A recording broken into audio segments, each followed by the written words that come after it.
A new Spectre trailer has arrived, which is great! I love some bloody James Bond. Or at the very least, I like one of the ones that Brosnan did. And I like how Dalton looks more like a Bond villain than Bond himself. And how George Lazenby can't stop talking about how many women that he's slept with. It wasn't difficult to get laid. Could get 4 or 5 girls a day.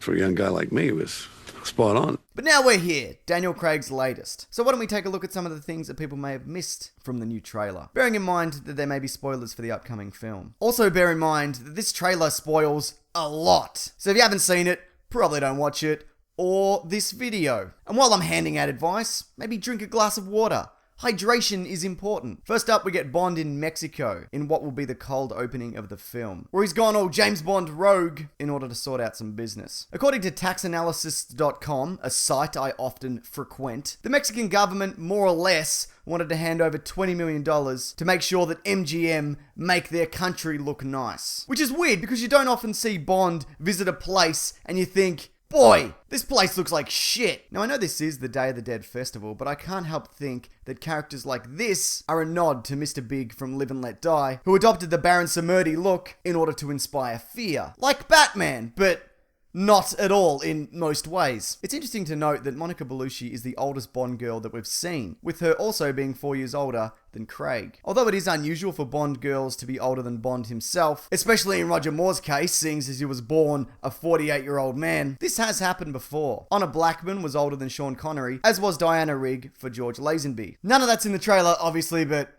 who cares? It doesn't.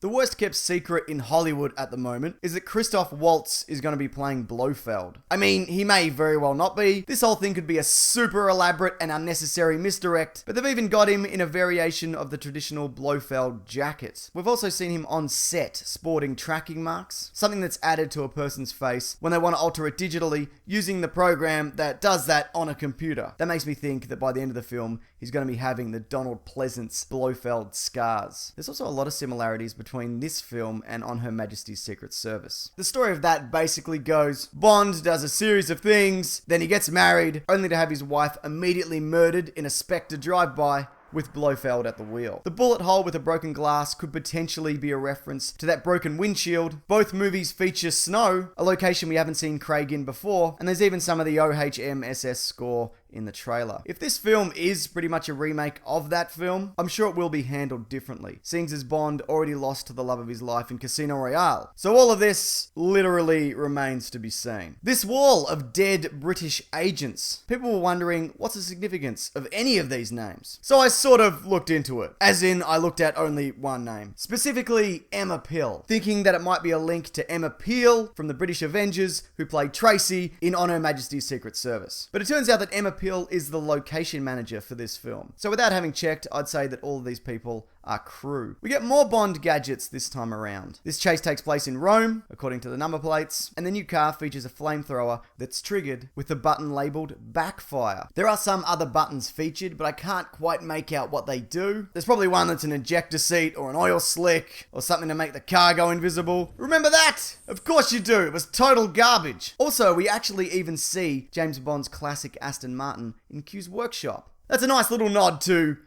well, James Bond, the films of. A few final quick things. We get the classic Bond white dinner jacket. Great. Andrew Scott is definitely playing a villain. Aside from what's referred to as his resting Dalton face, he's seen tussling with Ralph Fiennes' M. And again, no, your name's not Rafe, because these letters in no way make that word. So yeah, unless M switches sides, which is highly unlikely, that's what this is. Also, we see Dave Bautista as the latest Bond henchman who's capable of punching someone's eye out? Is that even possible? Hang on, give me a sec.